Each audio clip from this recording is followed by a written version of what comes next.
Aloha guys and happy Savage Fitness Sunday. Today we have this beautiful, gorgeous, glowing young lady, very smart and intelligent. She's been coming to class now for almost a year. It's almost a year, yeah? Yeah. No, it's been a year. In October it was a year. Oh, happy 1 year. So we going on 2 years, baby. Hey! We going on year number 2. We going on year number 2. New We going on year. year number 2. I stand corrected. year. Yeah. It's been amazing watching the glow up. So today we want to host you to ask you a couple of questions and just to pick your brain. Okay. So our first question that we're going to ask you is time management. Alright. We'll talk about time management. How do you manage time in order to do your day to day and still be able to make it to class and accomplish everything you do in one day? How are you handling that or doing that?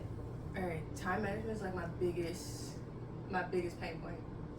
And I'm like working on it, but something I really have learned that I thought was a hindrance but is actually a catalyst is sleep. And I'm seeing how I would stay up all night trying to strategize and on strategy, and I'm seeing how sleep provides strategy. Yes. Oh, yes. And I didn't know that, and my mother spent like so many years telling me to go to sleep, but I've never respected my sleep until now. And so Yeah. my day's a bit unorthodox, so I start working at 11, and from 5 to 11 I really listed what do I need to be okay, and I listed my meditation practice, my reading, my writing, working out, and then I do some throat exercises, and then I weed the plants. All together it's about 6 hours, and I know I need like 5 to 11. I know I need 6 hours for my morning routine, and it sounds extensive. 5 a.m. Yeah, I know I need them, but if I don't wake up at 5 a.m., I just get like the most important things done. But I think prioritizing what it takes for me to be okay and prioritizing sleep has made me a more efficient person. So making time blocks for myself, 5 to 11 is like me time, and then that puts me in alignment to go hard. And then from like 11 to 8, I'm working, and then 9 o'clock the alarm goes off, and then it's get ready for tomorrow. So, and then I do like maybe a walk around the block or whatever, just decompress. Maybe it's another workout, but something to physically decompress, and then journal, and then like, I'm all about systems and structure. Oh. So I'm still designing it, but I'm seeing how time blocks and sleep. That's amazing. That's my strategy. Right. So I'm definitely take some pointers.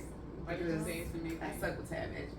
Yeah. I'm more of a wing it kind of a day person. I know that's not like ideal or should be, but I'm less stressed about the day.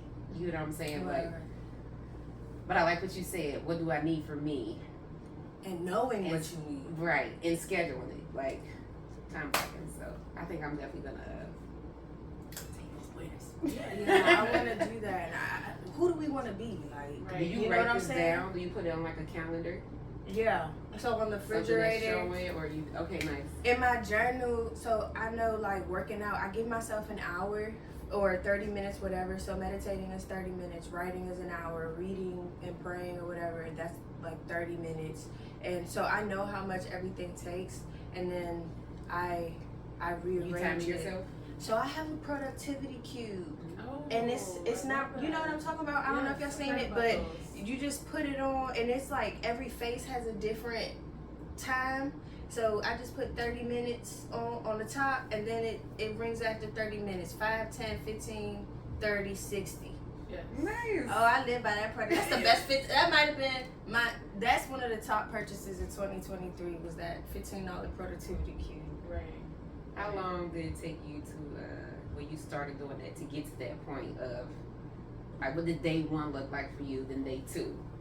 Like did you do it consistently, or was it like It's taken it me took time? a year. Okay. I didn't get into the, and Okay. I literally started time blocking last October, and I've been starting and falling, and I didn't get into. I've been trying every day. Every day's a fresh attempt, but I didn't consistently succeed. I would say we're in December now. November is like my first successful every single day got done. Yes. Yes. Yeah. Yeah. I love that for you. No, time's a real That's awesome. challenge for me. It waits for no one. It waits for no one. I'm tired. My emotions are very intense. Staying in the present, not think about what ifs. I also get forgiveness has helped me with my time management. Because I realize I'm one of those people that will stand in the couch and cuss people out who are not even there. and then I'll be like, hold up, it's been an hour. Like, what is going on? Yeah. And I do that, and I really, but I had to go through some spiritual cleansing and just cleanse my heart. It wasn't even about them, it was about me. And I had to, so October and November was a lot of forgiveness so that I can have just a calm heart to approach my to-dos with clarity. So all of that takes into play. Yes, gems. Okay. Yeah. Dropping them things. No, thank you for sharing that. And I hope that helped a lot of people out there because I'm probably not the only one with time management problems. But first step is admitting. So, yes, I know. Working on it. Shout out to those clients that stick with me. Give her grace. Give yourself grace. What would you like to? Yes. That's what the world needs. Right. Grace. Grace. Grace. I'm kind of curious about your time management because you work out and you work and you're very nurturing, and I just feel like you do give off this aura of like, I show up on time. I'm not the best at it. Like, I'm not, but I feel like if I, as selfish as this is about to sound, if you can show up for yourself first, then you put that energy out into the world. You know what I'm saying? And there's a quote by one of my favorites, Malcolm X, that says something that he doesn't respect a person or a man, not any hating on you ladies, that don't wear a watch. I feel naked, I feel empty without having my watch on because I want to know what time it is. Like, I want to know that I work at night. So I need to be able to get up and don't feel like I'm rushing out the door. Like, of course I'm not running through morning traffic, but I want to get up and get dressed and stretch and make sure I have food because I'm about to be gone for 12 hours, make sure I have my phone and everything I need while I'm going for all these hours. I even get my gym clothes ready because I know when I get off of work, I'm going to go work out because that's for me. So as selfish as this sounds, I make sure with my time management, whether I'm off tomorrow morning, I know I have Get Fit Hip in the evening, but I know I want to work out in the morning because working out for me and having my time together, it makes me a better person. And it gets me out of my head. So I wake up happy every day because I feel well rested. And I'm able and rest, like you said earlier, we were speaking before you got here, Anna. Rest to some people is, what did you call it? A luxury. When it shouldn't be a luxury, it's still a priority. And you shouldn't just sleep. Like, sometimes I sleep at night, but sometimes I have to sleep during the day. I used to give myself from 12 to 5. Lay down at 12, I probably fall about 12:31. I'm up at 5. That's 4 hours. Or I'm going to bed at night and I'm waking up in the morning. But it don't matter what time of day you have to go to sleep. You need to rest. Yeah. Whether it's every night, every morning, or during the day, you need to rest because giving yourself that as a mother, as a student, as a girlfriend, as a wife, as a employee, as a boss, showing up for yourself, giving yourself rest, it allows you to just take on whatever life throws at you. Yeah. Every day ain't perfect. I'm saying your motorcycle can get stolen, your car could join the other. Your car could be op. Not the car. Be your own vehicle. Okay. But when you feel completely overwhelmed, but if you feel like your mind is like everything's just attacking you from left and right, I feel like with rest and being able to get all that energy out, which I do in the morning or in the evening time at SavageFitness, then I'm a better person for the world. That makes sense. Like, I can see that in my child. If he has not had rest, he is angry, cranky. But if he's rested, he wakes up. Good morning, mommy. Yes. He's so happy and calm. Yeah. And we're still babies inside somewhere. Yes. You know, so we need rest. Exactly. Exactly. And whether it's somebody with a newborn, because I'm also a doula, it's a cat nap. Yeah. Or it's if you can't get a full 6 or 7, overslept. right, I right. love that. But then you have your watch or an alarm to let you know that, okay, it's time to get up. I have stuff to do. But if you, sometimes you can't even focus. Like, you can't even get stuff. And it's not because you have so much to do, because you can't eat a cake in one sitting. But you need rest. You need your mind to, your eyes to close and your mind to just stop. And then you go get it. You know? So, how has class impacted you since you started? And being consistent and showing up and dancing with us? Okay. Yes, I want to be a dancer. Yes, I want to dance. All that, right? Okay. And my initial, why I chose to invest in this class is because you guys don't teach from a space of lesson. It's more so like a heart-centered dancing, right? Mm-hmm. And I could just tell you grew up, like, everybody like grew up dancing with their cousins vibe versus like learning it in a class and then go teach it. So like I really appreciate when it's in your system, right? And so that's why I chose SavageFitness, because I also like grew up dancing with my sisters and my cousins, and we still do. So like that just performing at the family reunion. Yeah, we did that. Like, and that's important for me, especially here in Hawaii, because everyone comes out here by themselves. Yes. And I don't realize what I need until it's gone. Right. And I'm seeing how I had access to the women in my family, and I could just come over their house on a Sunday, shake a little ass, eat some, and then go back home type thing. And I don't have that here. So that was one of why I chose the class. Yes. And then how I knew I wanted, because I could do this at home, but one, community, and so that's the community portion of it, but also I felt that I needed to generate my own sexuality versus absorbing sexuality. And when I started the class, I was so heartbroken, and I felt like my sexuality, because we have parted, I felt like my sexuality kind of like left with him type of thing. Ooh. But just access to my own feminine energy, access to, because when a man is in my life, I feel so feminine and rich, and it's like I tap into this reserve of femininity that I felt that I didn't have access to on my own. But I started coming to the class because I'm seeing these beautiful women really support each other's femininity. And femininity is like, you see it in the club, you see it in the pleasure spaces, in the art world. So it's like a treat, you know, you only get it on weekends, you only get it on if you have a boyfriend, like that type of thing. Yeah. But and we all shared the philosophy, and definitely I had those conversations with you where I wanted to infuse my sexuality, I wanted to get in touch with my sexuality and infuse it into every aspect of my life. Yes. In my work, in the way I manage my house, in my relationships, and do it unapologetically. I feel like just growing up in the concrete jungle, it wasn't safe to be like just soft, feminine. What's like, the word? expressive. Like maybe that. It felt like a luxury.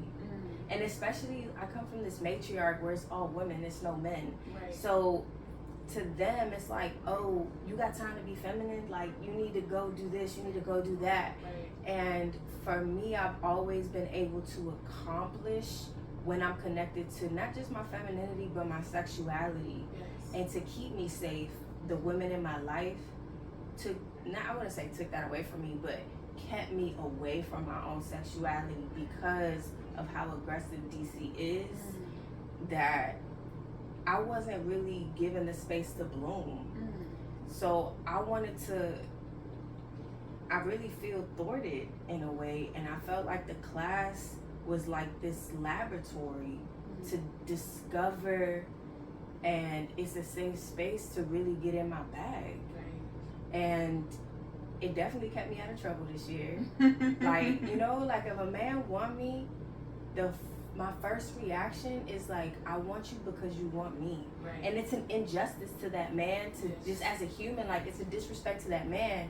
and it's also a disrespect to me, but I've always just gone out with people who like me. Right. I've never even thought about if I like them. Right. And they just activate me. And my concern is staying activated, where this year, having access to my sexuality, grinding on the floor, being able like to wash dishes.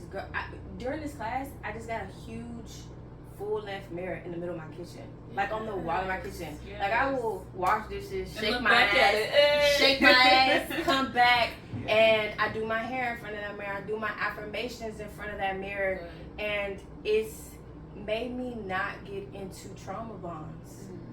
Having this community, it's made me more patient with love. Yes.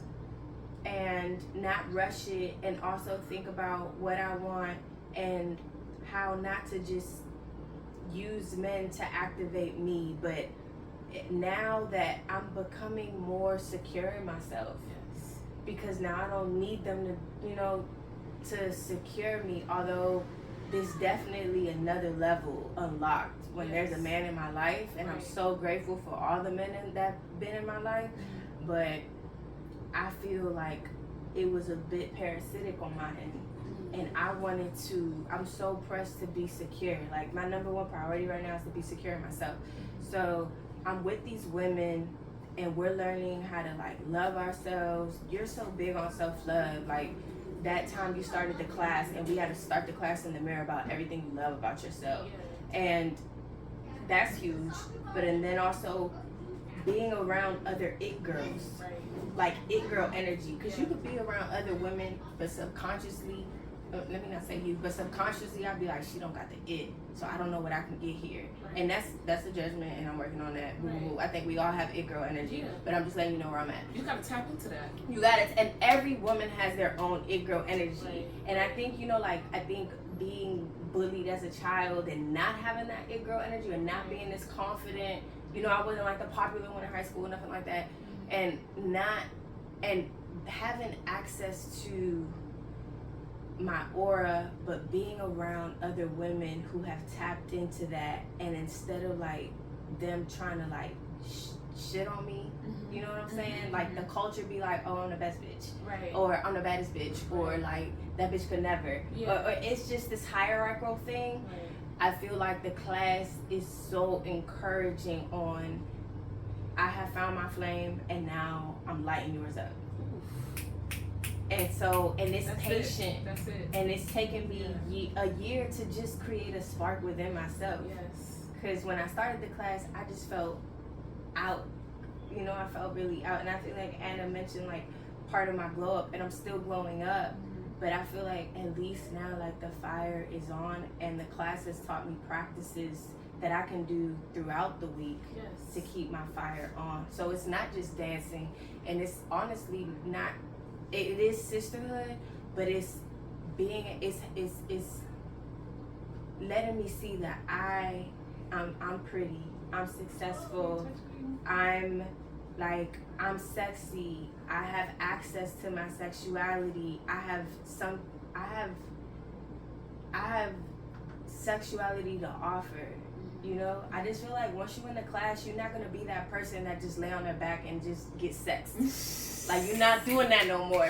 Like once you after that class, you're the one riding, you're the one calling the shot. Like now you just more embodied in my womanhood, and I got goosebumps. I got goosebumps. Like I'm not this passive woman anymore. And I feel like, how many times have I just like gone with the flow of what a man wanted, or like taking back shots that I ain't even like? Because I ain't even that like, part, you know what I'm saying? right, But now because I didn't know how to, I didn't even feel worthy of being able to be like, no, I don't like it like that, whatever. Right. And we talk about dance, but we talk about sex, we talk about other women, we talk about our money, we talk about we talk about everything to be the women we want to be. And it's important for me, I'm learning to be around a space where it's women of all cultures and also different archetypes. Like you got the strong woman, you got the masculine woman, you got the dainty girly girl, you got the nerd girl, and there's so many different archetypes, faces of women that come to that class that feed me while I'm trying to figure out what do I contribute. And like, instead of me being envious or whatever, I'm at a space right now that I don't feel like I'm in it. Like, I just come with this full light, but now I'm in a space like, what can I contribute to this space? Where I remember in middle school was like, I want to be friends with her just because I want what she has. Yeah. And like, I saw you and Anna in the club or whatever before I even got in the class and stuff, and it was that mentality, right? Like, I want whatever's going on with them, and then you guys came to me, was like, I want to give you whatever you want. Right. It wasn't this thing I had to steal from you. Yes, no, because it's like what I feel like we gave you is already in there. We just help you bring it out. I would look in the mirror and I'll see you in the back and you dance with us, but you doing your own thing. You like, this is my song. This song is for me. Yes. So I felt like although we show up, we give you instruction, we come to the class, we think, but what you have, it was already in there. We just help bring it out. Right. And you flow in that. And I love that tattoo you have on your abdomen. And sometimes your shirt be low and you just be getting it. I'm in class, I'm lost. I'm just looking at you in the mirror like, Kayla doing her own thing, but I love that for her. Like, you showed up and you just killed it. But wow, that was so beautiful. Like, holy shit. Like, non-rehearsed, yeah. Like straight from the dome. Yeah. Like, what? And that's why I'm like, okay, now we're going into year 2. Right. Because, you know what I'm saying? Now we're going into year 2. And I expect as the years unfold, like, I do expect, like, we just had our first performance. Yes. And we're going to keep working with each other. But I think I really appreciate being able to work with you, pray with you, just, it's a support that I carry around on the days outside of class. Right. Like, I know I'm part of this class. Yes. So, like, it just gives me an extra. Right. Okay, good. Right, exactly. So that's why we say, you know, thanks for showing up for you, because whether you're here, we don't know what you went through all week, what you went through all weekend. The class is Monday, and they're like, oh, Monday, but it's just like, you showed up for yourself. And whatever you're getting out of here, it's on you. Fair. And that was so, oh my God. I love you. So beautiful. I love you too. Like, I really love you. I love you too, babe. Okay, so juicing. What are the benefits? How do you know what do you need? And you know, because we grow up, okay, hearing you got to eat fruits and vegetables, but right. What fruits and vegetables? How vegetables? Often? Like, I'll drink a smoothie. I know protein is good for my muscles, but what else? You know, besides, you know, oranges, vitamins. Fair, exactly. What do you know what you need? Right. And all right. I think okay, so you know what vegetables you need by knowing what organs you need. So the question is, where do my organs stand? Or how do I understand my organs? Okay. And that's something I'm learning right now in my apprenticeship. But guys, the reason I got into juicing wasn't physical health, it was mental health. And I got this is how I do it. I got this chart that let me know what emotion what organ the emotions are coming from. And once I was experiencing intense sadness, right?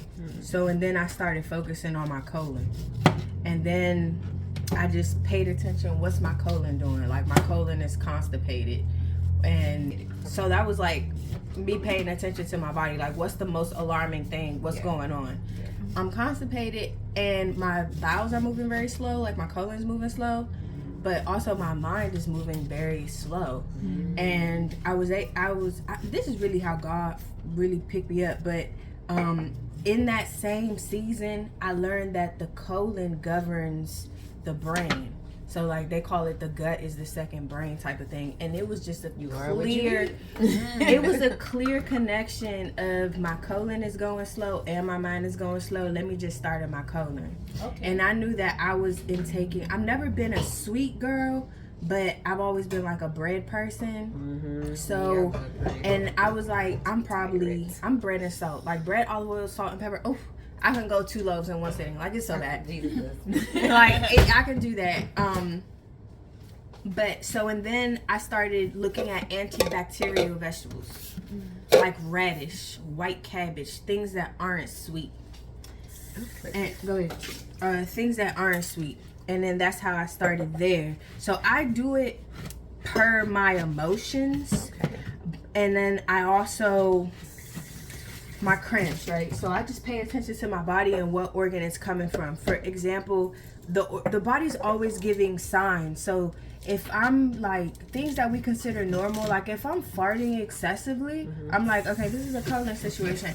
If I'm getting acne, I pay attention to where the acne is on my face, because every organ has a different region on my face. Like my face is a map, so it tells me what organ these things. I don't consider nothing normal no more. Like if it's like going off, I'm just taking it as an early sign.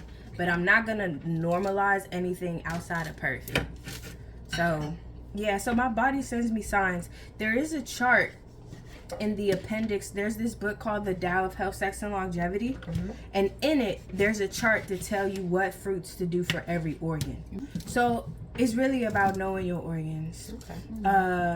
And then for me, it's all mental and emotional health. I was telling y'all my emotions are really intense. My ADHD is really intense. My time management is like really intense. So I pay attention to my liver now, because the liver kind of governs my ability, like my logical strategy skills. And I need that to be on point. So now I'm like chilling on the sugar, and I'm taking all bitter things so that I can strengthen my liver. But and then some things are, some organs can have too much heat. So that's something that I'm learning how to gauge. When my organs are too hot, then I need to drink cooling stuff like cucumber lemon. When they're too damp, like my kidneys, I suffer from like a lot of fear. I wouldn't say I suffer, but I grew up with so much fear, and it didn't make my kidneys strong. And I wanted to be more confident. I wanted to be more fierce. So, and then I started eating more spicy food, so that like more peppers, putting more peppers in my juices, That makes bitter. you fierce. Yeah, it dries out my kidneys because I had too much. Yeah, I had too much water. It was too lukewarm. I needed like my kidneys. I needed more heat. And the Chinese medicine really teaches. It really teaches that disease is a verb. It's not a noun. It's literally a verb. It's what your organ is doing. So you pick it up. You once I'm starting to get the hang of it, because I don't know, is it a lifelong thing? I don't know. I've been in for a while, and it's taken a while.